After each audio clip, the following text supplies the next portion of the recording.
सब देखने और सुनने वालों की खिदमत में मोहब्बत भरा सलाम।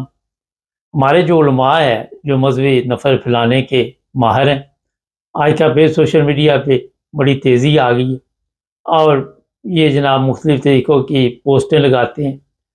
कुछ चीज़ें हम ऊपर लगा देंगे बोर्ड पे। इमरान खान की ज़रा सुनते हैं कि इसने क्या कहा था, और ये वीडियो वगैरह या ये जो तकरीर है आजकल दोबारा सोशल मीडिया पे काफ़ी चलाई जा रही है। जी। नहीं लेके आए या मुशाइख नहीं लेके आए। पाकिस्तान की पार्लियामेंट में 23 दिन की डिबेट के बाद खत्म नबूवत का क्लॉज आया। सारी कौम ये पूछना चाहती है कि कौन था इसके पीछे, क्या वजह थी? अच्छा, कौन था इसके पीछे, क्या वजह थी? ये काफ़ी लंबी इसकी तकरीर है कि जो पार्लियामेंट से आप सबके इल्म में है कि जो आवाज़ वहाँ पे उठाई गई ख़त्म नबूवत की, और वहाँ पे अहमदियों को अक़लियत करार दिया गया। कौन था इसके पीछे? इस पर आप सबको इस चीज़ का तो इल्म है, हमने कई दफ़ा प्रोग्रामों में बताया कि पीछे सियासी मकसद थे, और वो आए दिन कुछ ना कुछ दूसरे लोग भी आपको बताते ही रहते हैं। लेकिन ये जो उलमा हैं, ये ज़रा और आगे बढ़ गए। जब भी कोई आके हक और सच की आवाज़ उठाएगा और जिसको मौलवी की शक्ल पसंद नहीं आएगी, वो उस पे फतवा दे देगा, और वो ये नहीं देखेगा ये क्या किया रहा है। उसको ये होता है कि ये हमारा जो बिज़नेस है उसे ख़राब करेगा, हमारी तजारत को ख़राब करेगा। कभी बोर्ड लगा दी जाते हैं, इमरान खां कादरी ये कादियानियों के एजेंट हैं, कभी कहा जाता है ये यहूदियों के एजेंट है, कभी कहा जाता है कादियानी यहूदियों के एजेंट है, कभी कहा जाता है कादियानी अंग्रेज़ों के एजेंट है। तो बेशुमार इनके पास जनाब इस तरह की पोस्टें हैं। हकीकत उसमें कुछ भी नहीं। एजेंट कौन है, कौन छुप के मिलते हैं, कौन चोरी जाके मिलते हैं, मेरा ख्याल आप सबके इल्म में है। इस तरह हमारे बड़े बड़े ऐसे लोग जो आगे फिर बताना भी गवारा नहीं करते, और मौलवियों को पता है, ये नहीं कि नहीं मौलवियों को पता, सब पता है। ये नहीं हो सकता कि इनको दूसरों लोगों का तो सब पता हो, लेकिन ये जो अपनी हुकूमत में लोग जाके यहूदियों से मिलते हैं, उनका ना पता। अब इसराइल को पाकिस्तान ज़ाहिर है तस्लीम करने जा रहा है, तो क्या करेंगे मौलवी? फतवे देंगे, बोलेंगे, जो मर्जी करे। जब गवर्नमेंट ने इनको खरीद लिया, इन उलमा को, इनका ज़ाहिर है मूल्य लगाया गया, और बहुत ज़्यादा लगाया गया। मेरे ख्याल में तो ये तो इनका लगना ही नहीं चाहिए था। एक पैसा भी मोल नहीं होना था। 25-25 हज़ार रुपये में मौलवी खरीदेंगे। ये आके बताते हैं कि फलां लोग जो हैं ये यहूदियों के एजेंट। अब जो नुकसानात पाकिस्तान को हुए वो भी हम आपको बताते रहते हैं। जो फैसले किए गए पार्लियामेंट में अक़लियत करार देने के बाद, आज तक पाकिस्तान का आइन किसी को समझ नहीं आ रहा। आइन को कभी इधर घुमाते हैं, कभी इधर घुमाते हैं, कभी कुछ करते हैं, कभी कुछ करते हैं। जिस तरह पंजाब में वो पुलिस की वर्दियाँ बदल दी थी कि शायद इनके दिमाग बदले जाएँगे। उससे कोई फ़र्क पड़ा आपको बताइए? वो पुलिस को फ़र्क पड़ा वहाँ पे? उनकी वही हालत है, वही गलाज़त है, वही उनके लिए जो तरबियत थी। असल में तो तरबियत का मसला होता है। कोई कपड़े बदल ले, कोई जिस तरह मर्ज़ी चेंज करके आ जाए, लेकिन जब वो बोलता है तो पता चल जाता है कि इसकी अखलाकी हालत क्या है। मैं एक दफ़ा लाहौर गया किसी से मिलने के लिए, तो वहाँ पे कोई जानने वाले थे, तो उन्होंने बड़ा रूप-शूप अपना बदला हुआ, ख़वातीन ने भी, मर्दों ने भी। वो बड़े ऐसे लगे जैसे बहुत अमीर लोग हैं, बहुत पढ़े लिखे हैं, पता नहीं कौन-सी तलीम इन्होंने हासिल की हुई है। उनमें से कोई आधा घंटा हम बैठे, जब चलने लगे तो एक ख़तून की आवाज़ की तरफ मेरी तवज्जो गई। वो बोली पहली दफ़ा वो आधे घंटे में, तो पता चल गया कि जनाब ये जो ऊपर इन्होंने सारा कुछ हुलिया बदला हुआ है, अंदर से फ़ारिग लोग। तो ये चीज़ें इसलिए मैं आपको बताता हूँ कि आज पाकिस्तान में जो हालत आप देख रहे हैं, और जो उलमा हैं, उनको गवर्नमेंट भी तंग वो उनके लिए भी काफ़ी चीज़ें जो है वो तंग कर दी गई हैं, लेकिन उसके बावजूद ये कंट्रोल में नहीं आ रही। वजह उसकी सुन लें। अगर तो वो इमरान खान के ख़िलाफ़ बोलेंगे तो फिर गवर्नमेंट खुश होगी। फिर जो लोग इनको काबू करना चाहते हैं वो बड़े खुश होंगे, क्योंकि इमरान खान का मुखालिफ है और ये पैसे देकर खुद भी सोशल मीडिया पे पोस्ट लगवाते हैं कि आप जनाब ये रास्ता अख्तियार करो।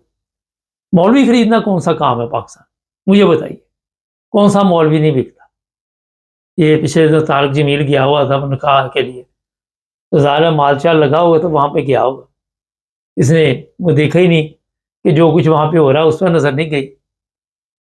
वजह यही है कि जब आप अपनी कीमत लगा देते हैं तो फिर आप किसी की बुराई नहीं देख सकते, किसी की कमज़ोरी नहीं देख सकते, किसी को आप ये समझा भी नहीं सकते, क्योंकि आपने पैसे लिए होते हैं, फ्री में नहीं जाते। तो ये हालत है मौलवियों की, कोई भी फ्री में काम नहीं करता, ना कोई मौलवी, ना कोई कारी, ना कोई जो भी आप कह रहे हैं। ये जिस कारी का कह रहे हैं उसने पैसे लिए, वो दोबारा पाकिस्तान ही नहीं आया, पहले उसने बड़ा तूफान वहाँ पे बर्पा किया हुआ। तो यहाँ लाशों पे सियासत होती है, मज़हब पे सियासत होती है, जिंदा पे सियासत होती है, मुर्दों पे सियासत होती है, मुकम्मल झूठ हो रहा बोला जाता है शुरू से एंड तक। ये बातें इसलिए आपको मैं बता रहा हूँ कि जो सोशल मीडिया है आज का, इसे बड़ा इस्तेमाल करने का रवाज भी है, लोग सारा दिन सोशल मीडिया पे लगे रहते, पास बैठे लोगों के साथ।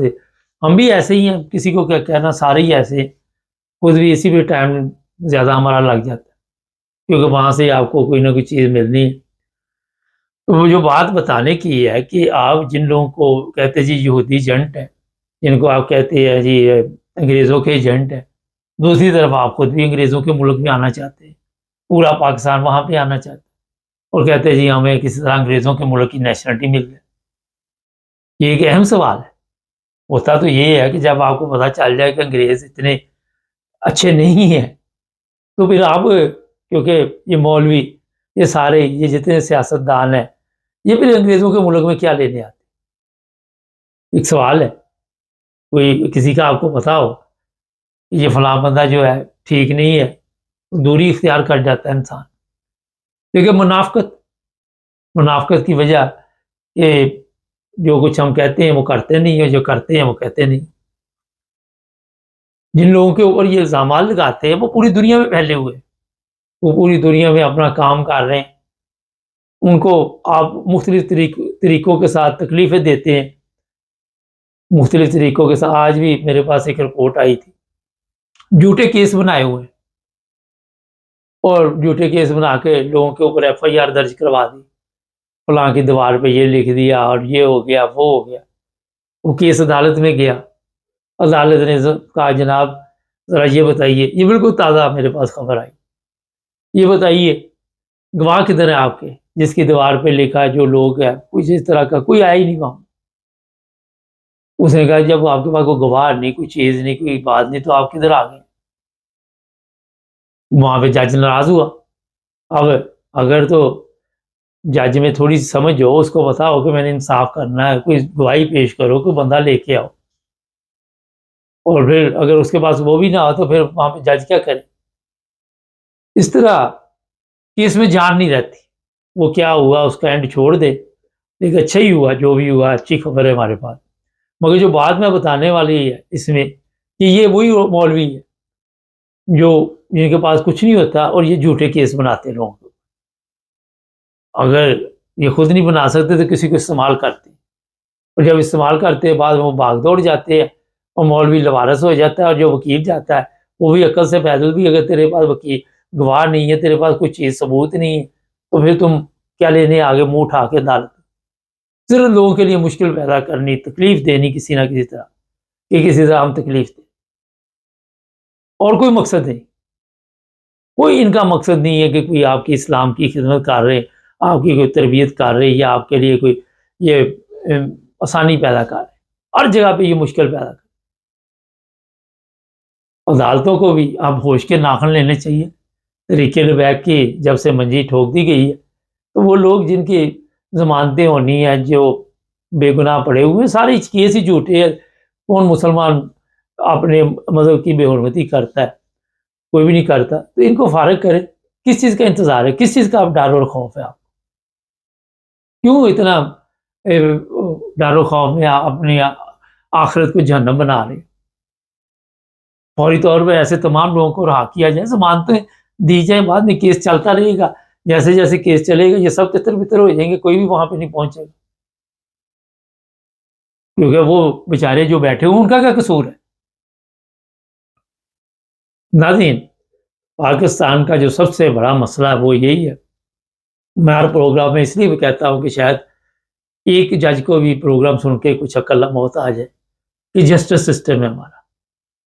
प्रेशर में आके जज जो है या किसी के कहने पे जो फैसले करते हैं, बाद में ज़ाहिर है जो पार्टी उसमें बेचारी बेगुनाह पीसी जाती है, उनकी ज़िंदगी बर्बाद हो जाती है। और ये पाकिस्तान में आम चीज़ें, ये तो ज़िंदगी बर्बाद आदि हो चुकी है वहाँ पे कौम। तो यहाँ पे आके ये दावे करने के फलां एजेंट है, फलां एजेंट, कभी इन मौलवी से पूछे कि आप किसके एजेंट हैं, इनसे ज़रा सवाल करें कि आप किसके लिए काम कर रहे हैं। आपको कौन हड्डी डालता है तो आप ये सारा कुछ करते, जब हड्डी नहीं को डालता तो आप कुछ भी नहीं करते। ये मेरा सवाल है इन मौलवियों से।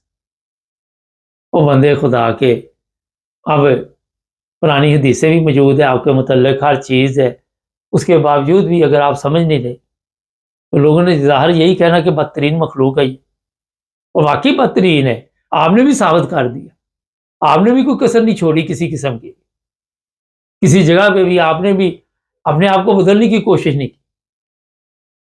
ये देख लें कितने सालों से ये लगे हुए, और जिस तरह मैंने कहा जिनके लिए ये लगे हुए हैं वो तरक्की पे तरक्की करते जा रहे।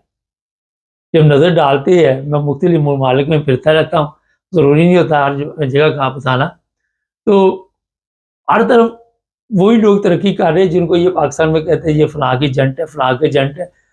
चलो इंग्लैंड में तो आप कह सकते तो अफ्रीका, यूरोप के दूसरे ममालिक, अमेरिका, कैनेडा, न्यूजीलैंड, इन ममालिक में कैसे पे तरक्की हो रही। और जाहलो, अक्ल के अंधो, दूसरों को एजेंट कहने से पहले ज़रा अपने गिरेबान में झांक के देखो कि ये जो कुछ आप करते हो किसके कहने पे करते। इमरान खान ने भी यही सवाल उठाया था कि इसके पीछे कौन है, किसने ये सारा कुछ करवाया। ये तो पार्लियामेंट का काम ही नहीं था, ना ये उलमा का काम था, ये अल्लाह का और बंदे का मामला है। तो इमरान खान के सवाल को अब बार बार सोशल मीडिया पे चलाया जा रहा है। वो जो लोग इनके पीछे है, जिस तरह जो आइन में तब्दीलियां की गई और अहमदियों को गैर मुस्लिम करार दिया गया, उनके पीछे कौन थे या मौलवियों के पीछे कौन है, ये भी तो देखें। तो बात करने का मकसद ये है कि एक होता है कि बंदा टीट हो जाता है, उसको पता भी होता है कि यार मेरे रोज़ इस तरह के काम करने से कोई फ़र्क नहीं पड़ रहा, बढ़ चढ़कर भी करते हैं, तेज़ भी होते हैं, टीम भी बदल, फिर भी दूसरी टीम तरक्की कर रही है, तो क्या वजह है? ये कभी किसी ने नहीं सोचा। पाकिस्तान में पाबंदी लगा दी, दुनिया के 200-250 ममालिक हैं, वहाँ पे तो सब कुछ चल रहा है। तो आप देखिए पाकिस्तान की आज हैसियत क्या है, ना पार्लियामेंट की हैसियत। खुद आप लोग गालियाँ निकालते हैं पार्लियामेंट को, मैं नहीं। ये सेनेट को सारा दिन गालियाँ सोशल मीडिया में मैं नहीं निकालता, ये कौमी असम्बली को मैं नहीं निकालता। जब से इन्होंने ये फैसला किया है उस वाक़े के बाद से आज तक इनको गालियाँ पड़ती, एक दूसरे को भी गालियाँ निकालते हैं, कौम भी इनको गालियाँ निकालती, ये मौलवी भी इनको कौमी असम्बली वालों को गालियाँ निकालते, ये नहीं कि ये नहीं निकालते। तो ये है असल में फितना। और हमारे आर्मी चीफ साहब को बैरूनी फितना नज़र आ रहा है, जो अंदरूनी है वो सबसे ज़्यादा ख़तरनाक। चैनल को सब्सक्राइब कर ले, जुड़े रहे हमारे साथ ताकि और प्रोग्राम देखते रहें।